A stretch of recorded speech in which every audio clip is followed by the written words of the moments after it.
नमस्ते दोस्तों, श्री एस्ट्रो दीक्षा में आप सभी का स्वागत है। मैं हूं आपकी दोस्त दीक्षा। आज हम एक ऐसे विषय पर बात करने जा रहे हैं जो हर कर्क राशि वाले के मन में एक गहरा सवाल बनकर बैठा है। आखिर मेरी आर्थिक स्थिति कब सुधरेगी? क्या आपको भी ऐसा लगता है कि आप जितनी मेहनत करते हैं पैसा उतना टिकता नहीं है? क्या हर महीने की शुरुआत में आप उम्मीदों से भरे होते हैं लेकिन अंत आते आते बजट बिगड़ जाता है? कर्क राशि वालों, आपके जीवन में छाई ये आर्थिक धुंध कब छटेगी और कब आपके पास धन का वो ठोस आधार होगा जिसका आप सपना देख रहे हैं? आज का ये वीडियो केवल भविष्यवाणी नहीं है, बल्कि एक कड़वा सच और एक गहरी मोटिवेशनल गाइड है। अंत तक बने रहिएगा, क्योंकि आज मैं आपको वो तारीखें और वो बदलाव बताने वाली हूँ जो आपकी तिजोरी की चाबी बन सकते हैं। कर्क राशि का स्वामी चंद्रमा है। जैसे चंद्रमा घटता और बढ़ता है, वैसे ही आपकी आर्थिक स्थिति भी अक्सर उतार चढ़ाव भरी रहती है। आप स्वभाव से भावुक हैं और आपकी ये भावुकता कभी-कभी आपके वित्तीय फैसलों पर हावी हो जाती है। आपकी सबसे बड़ी कमजोरी ही आपकी सबसे बड़ी ताकत बन सकती है, बस उसे सही दिशा देने की जरूरत है। फिलहाल शनि की स्थिति और राहु केतु का प्रभाव आपकी राशि पर एक दबाव बना रहा है। शनिदेव आपको अनुशासन सिखा रहे हैं। अगर पिछले कुछ समय से आपके खर्चे अचानक बढ़ गए हैं या निवेश में नुकसान हुआ है, तो समझ लीजिए कि ये समय आपकी परीक्षा का है। मेरी सलाह है कि इस समय बड़े जोखिम लेने से बचें, क्योंकि ग्रह आपको धैर्य रखने का संकेत दे रहे हैं। कर्क राशि के जातकों के लिए समय का चक्र अब घूमने को तैयार है, लेकिन ये समझना जरूरी है कि ज्योतिष शास्त्र में सुधार रातों रात नहीं होता, बल्कि ये ग्रहों की चाल के साथ कदम दर कदम आता है। मैं आपको बताने जा रही हूँ कि आने वाले महीनों में आपकी कुंडली के धन भाव और लाभ भाव में क्या हलचल होने वाली है। चरण 1, मार्च से अप्रैल 2026, धैर्य की परीक्षा और नींव की तैयारी। वर्तमान समय यानी मार्च 2026 आपके लिए थोड़ा चुनौतीपूर्ण लग सकता है।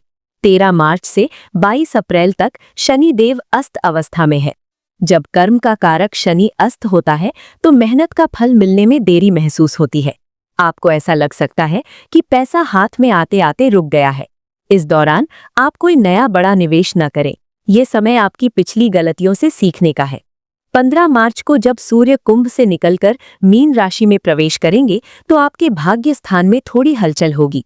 यहाँ से आपको दूर की यात्राओं या विदेशी संपर्कों से लाभ के संकेत मिलने शुरू होंगे, लेकिन पूर्ण आर्थिक मजबूती के लिए आपको अप्रैल के अंत तक संयम रखना होगा। चरण 2, मई से जुलाई 2026, आय के नए स्रोतों का उदय। जैसे ही शनि अपनी शक्ति वापस पाएंगे और गुरु का प्रभाव आपकी राशि पर पड़ेगा, मई का महीना आपके लिए एक टर्निंग पॉइंट साबित होगा। मैं आपको बताने जा रही हूं कि इस दौरान आपकी रुकी हुई पेमेंट वापस आने के प्रबल योग बन रहे हैं। यदि आप प्रमोशन या सैलरी इंक्रीमेंट का इंतजार कर रहे थे, तो मई के अंतिम सप्ताह से जुलाई के बीच आपको खुशखबरी मिल सकती है। आपके लिए ये समय विस्तार का है। यदि आप कोई नया स्टार्टअप या साइड बिजनेस शुरू करना चाहते हैं, तो जून का महीना सबसे उत्तम रहेगा। आपकी राशि का स्वामी चंद्रमा इस दौरान आपको सही निर्णय लेने की प्रेरणा देगा। चरण 3, अगस्त से अक्टूबर 2026, संचय और निवेश का समय। अक्सर कर्क राशि वाले कमा तो लेते हैं लेकिन बचा नहीं पाते, लेकिन अगस्त 2026 से ग्रहों की स्थिति ऐसी बन रही है जो आपको धन संचय यानी सेविंग्स की ओर ले जाएगी। मेरी सलाह है कि इस समय आप अपने बैंक बैलेंस को बढ़ाने पर ध्यान दें। इस अवधि में शुक्र देव की कृपा से आपको सुख सुविधाओं की वस्तुओं पर खर्च करने की इच्छा होगी, लेकिन मैं आपको बताने जा रही हूँ कि ये समय विलासिता पर नहीं, बल्कि प्रॉपर्टी में निवेश करने का है। यदि आप घर या जमीन खरीदने का सपना देख रहे हैं, तो सितंबर का महीना आपके लिए भाग्यशाली सौदे ला सकता है। चरण 4, नवंबर से दिसंबर 2026, आर्थिक स्थिरता और सफलता का शिखर। साल का अंत आपके लिए किसी वरदान से कम नहीं होगा। इस समय तक आप अपने पुराने कर्जों को काफी हद तक चुका चुके होंगे। आपकी कुंडली का एकादश भाव यानी लाभ का घर वो पूरी तरह सक्रिय रहेगा। मेरी सलाह है कि इस समय आप अपने सामाजिक दायरे का उपयोग करें। बड़े लोगों से मेल जोल और नेटवर्किंग आपको ऐसे प्रोजेक्ट्स दिला सकती है जो अगले कई वर्षों तक आपकी आर्थिक स्थिति को सुरक्षित रखेंगे। ये वो समय होगा जब आप पीछे मुड़कर देखेंगे और महसूस करेंगे कि मार्च की वो परेशानियां आपको आज की इस मजबूती के लिए तैयार कर रही थीं। ज्योतिष में कर्क राशि का संबंध जल तत्व से है और जल हमेशा बहता रहता है। आपकी आर्थिक स्थिति का सीधा संबंध आपकी मानसिक शांति से है। जब चंद्रमा मजबूत होता है तो आपका अंतर्मन आपको बताता है कि कहाँ निवेश करना है और कहाँ रुकना है। पूर्णिमा के दिन कोई भी बड़ा वित्तीय निर्णय ना लें, क्योंकि उस समय आपकी भावनाएं चरम पर होती हैं और आप जोश में आकर गलत फैसला कर सकते हैं। इसके विपरीत शुक्ल पक्ष की पंचमी से दशमी के बीच किए गए निवेश अक्सर लंबे समय तक लाभ देते हैं। दोस्तों, समय कभी एक जैसा नहीं रहता। यदि आज जेब खाली है या मन में डर है, तो याद रखिए कि अमावस्या के बाद ही पूर्णिमा आती है। आपके भीतर वो संघर्ष करने की क्षमता है जो बड़ी से बड़ी मंदी को मात दे सकती है। खुद को कमजोर न समझें। आपकी आर्थिक स्थिति केवल ग्रहों पर निर्भर नहीं है, बल्कि आपके उन प्रयासों पर भी निर्भर है जो आप हार मानने के बजाय हर सुबह उठकर करते हैं। आज से ही अभाव की भाषा बोलना बंद करें। ये कहना छोड़ दें कि मेरे पास पैसे नहीं है। इसके बजाय ये कहें कि मैं धन को आकर्षित कर रही हूँ और जल्द ही मेरी स्थिति बेहतर होगी। आपकी सोच ही आपकी हकीकत बनती है। आर्थिक स्थिति केवल ग्रहों के बदलने से नहीं, बल्कि आपके व्यवहार और आदतों के बदलने से सुधरती है। मैं आपको बताने जा रही हूँ कि कर्क राशि वालों के लिए वो कौन से 5 स्तंभ हैं जिन्हें यदि आपने आज मजबूत कर लिया तो कल आपकी तिजोरी कभी खाली नहीं रहेगी। 1. भावनात्मक खर्चों पर लगाम। कर्क राशि का स्वामी चंद्रमा है, जो भावनाओं का प्रतीक है।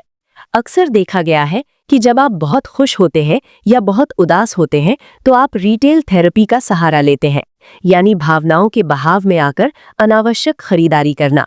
मेरी सलाह है कि आप 48 आवर का नियम अपनाएं। यदि आपको कोई चीज पसंद आती है तो उसे तुरंत ना खरीदें। 48 घंटे रुकें।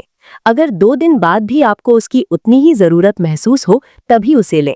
आप अक्सर दूसरों को खुश करने के लिए महंगे उपहार देते हैं या उधार दे देते हैं। दूसरों का भला करने से पहले अपना आधार मजबूत करना स्वार्थ नहीं, बल्कि समझदारी है। अपनी भावनाओं को निवेश में बदलें, खर्चों में नहीं। 2. लिक्विडिटी और इमरजेंसी फंड का निर्माण। चूंकि आपकी राशि जल तत्व की है, आपके जीवन में उतार चढ़ाव लहरों की तरह आते हैं। कभी बहुत पैसा होता है तो कभी अचानक तंगी महसूस होती है। इस अनिश्चितता को खत्म करने का एकमात्र तरीका है इमरजेंसी फंड। आपके मासिक खर्च का कम से कम 6 गुना हिस्सा एक अलग बैंक खाते में होना चाहिए, जिसे आप छुएं भी नहीं। इस फंड को आप सुरक्षा कवच की तरह देखें। जब आपके पास ये फंड होगा तो आपका आत्मविश्वास बढ़ेगा और आप डर के मारे गलत वित्तीय फैसले नहीं लेंगे। एक शांत दिमाग ही धन को आकर्षित करने की क्षमता रखता है। 3. निवेश का विविधीकरण। पारंपरिक और आधुनिक का मेल। कर्क राशि वाले स्वभाव से थोड़े रूढ़िवादी होते हैं। आप अक्सर पैसा सेविंग खाते या एफडी में रखना पसंद करते हैं, लेकिन आज के समय में केवल बचत से आप महंगाई को मात नहीं दे सकते। अपने पोर्टफोलियो में विविधता लाएं। कर्क राशि के लिए रियल एस्टेट और गोल्ड सबसे शुभ निवेश माने जाते हैं, क्योंकि इनका संबंध चौथे भाव और गुरु से होता है। इसके साथ ही म्यूचुअल फंड के जरिए शेयर बाजार में छोटा छोटा निवेश शुरू करें। आप अपनी कमाई का कम से कम 20% हिस्सा निवेश में डालें। निवेश को एक बीज की तरह समझें, जो आज बोया जाएगा तो भविष्य में आपको छाया और फल दोनों देगा। 4. ना कहने की शक्ति विकसित करना। ये आपके लिए सबसे कठिन लेकिन सबसे जरूरी बदलाव है। आपकी दयालुता अक्सर आपकी आर्थिक कमजोरी बन जाती है। लोग जानते हैं कि आप भावुक हैं और इसी का फायदा उठाकर वे आपसे उधार लेते हैं, जो कभी वापस नहीं आता। यदि कोई आपसे उधार मांगता है और आपकी स्थिति देने की नहीं है, तो स्पष्ट रूप से ना कहना सीखें। आप कह सकते हैं, फिलहाल मेरा बजट इसकी अनुमति नहीं देता। जो लोग आपके पैसे से आपसे जुड़े हैं, वे पैसा खत्म होते ही चले जाएंगे। इसलिए रिश्तों को आर्थिक लेन देन से दूर रखें। मेरी सलाह ये है कि यदि आपको किसी की मदद करनी ही है, तो उतनी ही राशि दें जिसे आप भूल सकें, ताकि वो आपके मानसिक शांति को भंग न करे। 5. कौशल और डिजिटल साक्षरता पर निवेश। आज का युग ज्ञान का युग है। यदि आप वही काम पुराने तरीके से करते रहेंगे तो परिणाम भी पुराने ही मिलेंगे। कर्क राशि में रचनात्मकता कूट कूट कर भरी होती है, बस उसे सही प्लेटफॉर्म की जरूरत है। हर दिन कम से कम 30 मिनट कुछ नया सीखने में बिताएं, चाहे वो नई भाषा हो, डिजिटल मार्केटिंग हो या कोई तकनीकी कौशल। मैं आपको बताने जा रही हूं कि अपनी स्किल्स को अपग्रेड करना दुनिया का सबसे बड़ा निवेश है। आप अपनी हॉबी को अपनी कमाई का जरिया बनाने की कोशिश करें। आप में दूसरों को समझाने और गाइड करने की अद्भुत क्षमता है। इस क्षमता का उपयोग करें, चाहे वो ऑनलाइन कोचिंग हो या कंसल्टेंसी। जब आप खुद की वैल्यू बढ़ाएंगे तो पैसा खुद ब खुद आपके पीछे आएगा। याद रखिए, आप चंद्रमा की संतान है।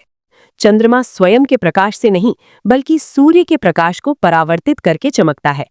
ठीक उसी तरह आपकी आर्थिक उन्नति इस बात पर निर्भर करती है कि आप ब्रह्मांड की ऊर्जा और अवसरों को कैसे ग्रहण करते हैं। आपकी कुंडली के सितारे आपको अमीर बनाने की साजिश रच रहे हैं। बस आपको आलस्य और डर को त्याग कर इन 5 बदलावों को गले लगाना होगा। आज से ही एक डायरी बनाएं और अपने हर एक पैसे का हिसाब रखना शुरू करें। अनुशासन ही वो पुल है जो आपके वर्तमान और आपके सपनों के बीच की दूरी को तय करेगा। कर्क राशि वालों, आप समुद्र की लहरों की तरह हैं। लहरें पीछे हटती हैं, इसका मतलब ये नहीं कि समुद्र सूख गया है। वो पीछे इसलिए हटती हैं ताकि अगली बार और भी ज्यादा वेग और शक्ति के साथ आगे आ सकें। आपका वर्तमान संघर्ष आपकी अगली बड़ी सफलता की तैयारी है। खुद पर विश्वास कभी कम न होने दें। जब दुनिया कहे कि आप नहीं कर सकते, तो अपनी मेहनत से उन्हें गलत साबित कर दें। आपके भीतर वो डिवाइन पावर है जो मिट्टी को भी सोना बना सकती है। आर्थिक स्थिति मजबूत करने के अचूक उपाय। यदि आप महसूस कर रहे हैं कि मेहनत के बावजूद फल नहीं मिल रहा, तो ये ज्योतिषीय उपाय आपकी ऊर्जा को सही दिशा देंगे। चंद्रमा को शांत करने के लिए भगवान शिव का जलाभिषेक करें। इससे मानसिक स्पष्टता आएगी और आप सही वित्तीय निर्णय ले पाएंगे। अपने पर्स में हमेशा चांदी का एक छोटा सा चौकोर टुकड़ा रखें। ये शुक्र और चंद्र के मेल से धन के प्रवाह को बढ़ाता है। पक्षियों को सप्तधान यानी 7 अनाज खिलाना शुरू करें। ये राहु के नकारात्मक प्रभाव को कम करता है, जो अचानक होने वाले खर्चों का कारण बनता है। सच तो ये है कि आपकी आर्थिक स्थिति सुधरने वाली है, लेकिन इसके लिए आपको अपनी मानसिकता को अभाव से बदलकर प्रचुरता पर लाना होगा। ब्रह्मांड आपको वो सब देने के लिए तैयार है जिसे आप पाना चाहते हैं। बस आपको अपनी पात्रता सिद्ध करनी होगी। 2026 आपके लिए बदलाव का साल है। तैयार हो जाइए एक नई पारी के लिए, जहां आप केवल पैसा कमाएंगे नहीं, बल्कि उसे संभालना और बढ़ाना भी सीखेंगे। श्री एस्ट्रो दीक्षा से जुड़ने के लिए आपका धन्यवाद। अगर आपको ये जानकारी उपयोगी लगी तो वीडियो को लाइक करें और कमेंट में जय महालक्ष्मी जरूर लिखें। अपनी राशि से जुड़ी हर छोटी बड़ी बात जानने के लिए चैनल को सब्सक्राइब करना ना भूलें। मैं हूं दीक्षा, मिलूंगी आपसे अगले वीडियो में। तब तक अपना और अपनी मुस्कान का ख्याल रखें।